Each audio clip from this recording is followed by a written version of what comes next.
Há alguns anos atrás, 2 filmes britânicos receberam o Oscar da Academia de melhor filme do seu respectivo ano, e ambos foram a respeito de 2 homens. Um foi Eric Liddell e o outro foi Gandhi. Ambos tiveram a força e a coragem, quando sob pressão, de dizer não a si mesmos, de exercer autodisciplina. Quero tomar como meu texto de hoje 1 Coríntios, capítulo 10, começando com o versículo 12. Aquele, pois, que pensa estar em pé, veja que não caia. Não vos sobreveio tentação, ouçam isto, não vos sobreveio tentação que não fosse humana. Todo ser humano enfrenta tentações no decorrer de sua vida, mas Deus é fiel e não permitirá que sejais tentados além das vossas forças. Pelo contrário, juntamente com a tentação vos proverá livramento, de sorte que a possais suportar. Deus provê o escape, se você conhece a Cristo. Bom, aqueles 2 filmes tiveram um tremendo impacto sobre o mundo. De 1982, foi Carruagens de Fogo, a história de Eric Liddell, um jovem que disse não a si mesmo e sim a Cristo. Ele surpreendeu o mundo quando se recusou a correr no domingo nas Olimpíadas de Paris de 1924. E vocês todos sabem que ele disse não até mesmo ao príncipe de Gales, que lhe pediu que corresse, porque ele era o homem mais rápido do mundo nos 100 metros. Mas ele disse não pelo dia ser num domingo e era contra suas convicções bíblicas escocesas.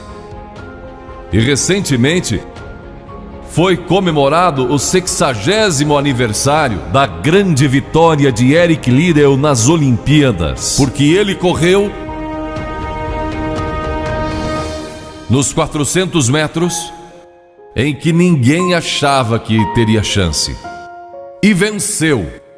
E fizeram esse grande filme a respeito de sua vida. E o que muita gente não sabe é que a vida de Eric Liddell não se limitou àquela vitória, porque depois que se formou na Universidade de Edimburgo, quando partiu, a estação estava lotada de colegas e professores cantando "Saudai o nome de Jesus", porque Eric Liddell foi para a China como missionário.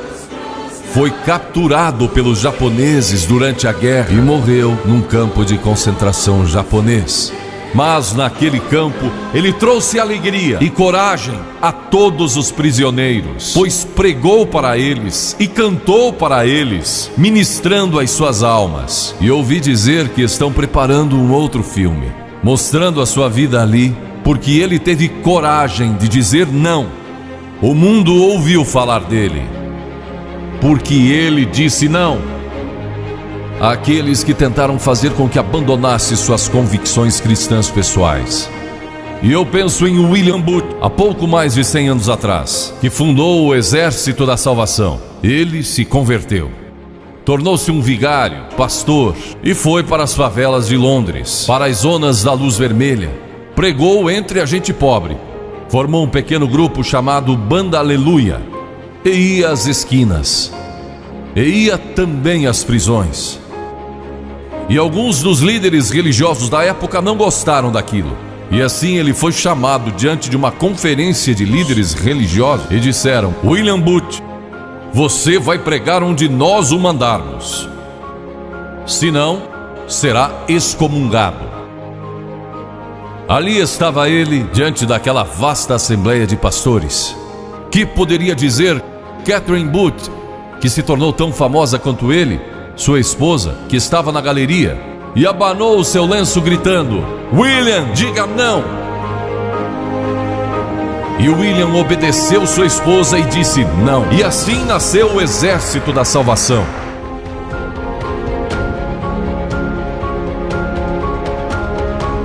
Lemos muitas histórias na Bíblia a respeito de jovens que disseram não e mudaram o curso da história.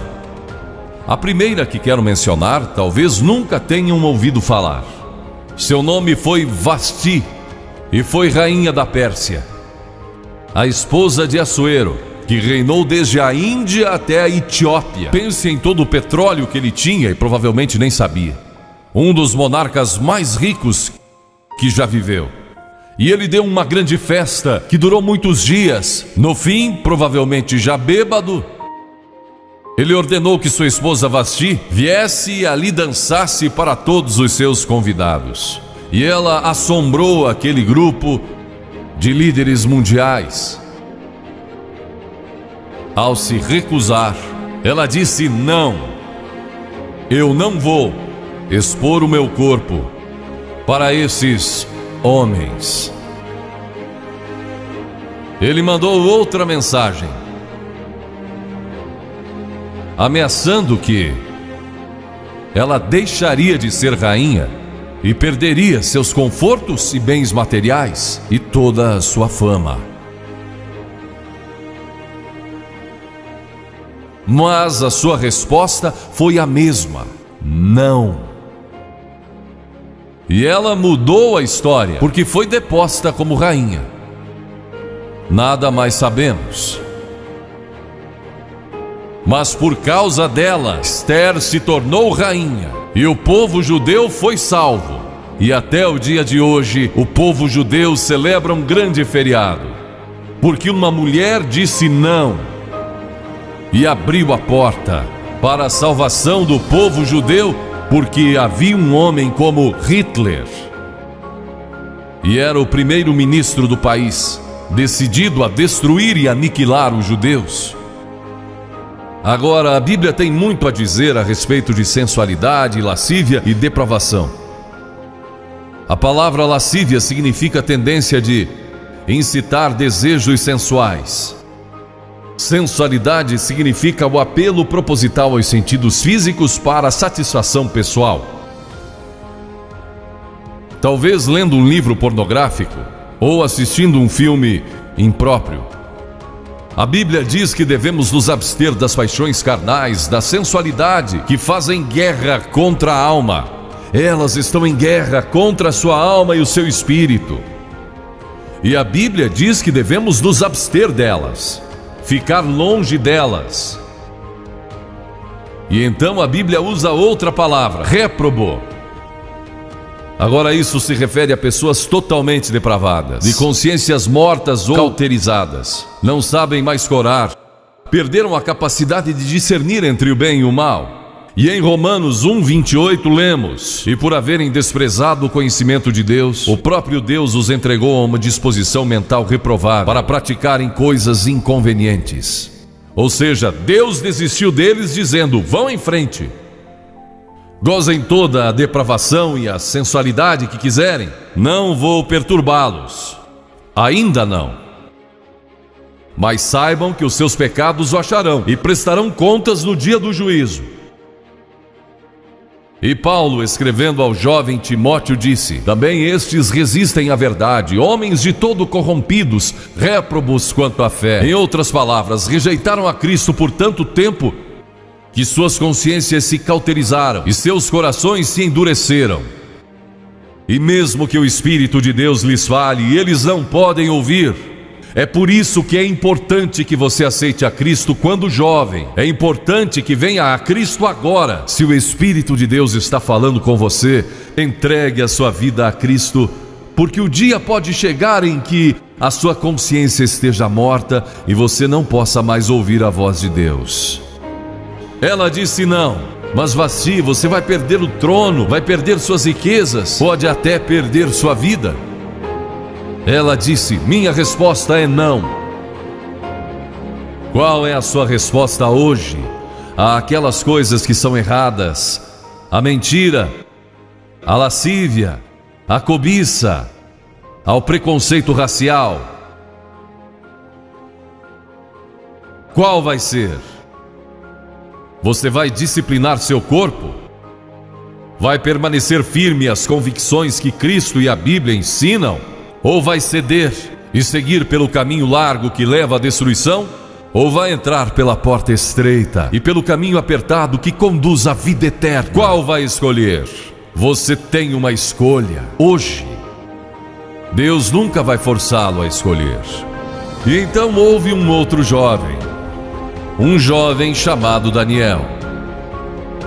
E a Bíblia diz que Daniel resolveu em seu coração que não se contaminaria com as finas iguarias do rei, nem com o vinho que ele bebia. Agora Daniel era um jovem que tinha um propósito. Ele havia sido capturado em Jerusalém. Quando o exército de Nabucodonosor invadiu a cidade, ele foi capturado e levado através de milhares e milhares de quilômetros à Babilônia, a quase 3.000 quilômetros de sua própria terra.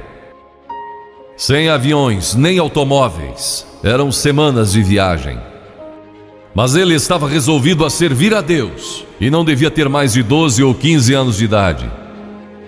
E Nabucodonosor, o grande rei, levara cativos de Jerusalém para a Babilônia e ordenou que aqueles jovens, em quem não havia defeito, de boa aparência, instruídos em toda a sabedoria, fossem ensinados em sua corte, para que ele pudesse usá-los. Ele queria usar aqueles jovens judeus porque sabia que eles tinham um dom especial. E durante o período de treinamento mandou que lhes dessem os melhores vinhos e as mais finas iguarias e todos os confortos disponíveis na corte de Nabucodonosor.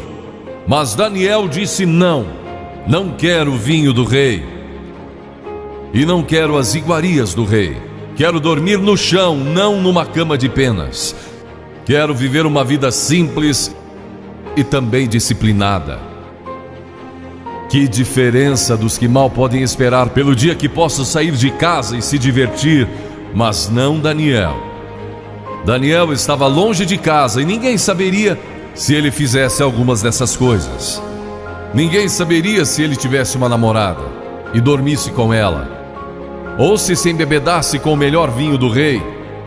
Ninguém saberia lá em Jerusalém, e ele poderia ter se tornado muito popular. Mas esse primeiro não, quando jovem, preparou-o para o grande não, quando era primeiro-ministro da Babilônia, e foi lançado na cova dos leões, porque não abandonou sua fé em Deus. Nós nos contaminamos ao comer demais, ou ao nos embebedarmos, ou ao tomar drogas, ou gastando tempo demais assistindo televisão, ou indo aos cinemas. Jesus declarou em Lucas capítulo 21: acautelai-vos, para que nunca vos suceda que os vossos corações fiquem sobrecarregados com as consequências da orgia e das preocupações deste mundo, e para que aquele dia não venha sobre vós repentinamente. O apóstolo Paulo disse: não vos disponhais para a carne no tocante às suas concupiscências. E Pedro disse: porque basta o tempo decorrido para terdes executado a vontade dos gentios, tendo andado em dissoluções, concupiscências e em detestáveis idolatrias. A Bíblia diz que devemos disciplinar nossas mentes e também nossos corpos, e disciplinar nosso coração pela nossa fé em Cristo. E então houve um outro jovem chamado José, que foi vendido para o Egito pelos seus irmãos e se tornou escravo de um homem chamado Potifar. E Potifar tinha uma linda esposa, e José era forte e bonito. E em Gênesis, no capítulo 39, se quiserem ler a história, lemos a respeito da tentação de José. A esposa de Potifar se apaixonou por José, porque José se tornou mordomo de toda a casa de Potifar, cuidando dos seus negócios, e ela viu aquele belo jovem, viril e de boa aparência, andando pela casa e pelo jardim, cuidando dos negócios todos os dias, e ela o cobiçou. E disse: deita-te comigo. Ele disse: não. E acrescentou: não posso fazer isso ao meu senhor, que me confiou tudo o que tem, exceto sua esposa. Não posso pecar contra Deus, o Deus dos meus pais. Ele estava longe de casa, quem saberia?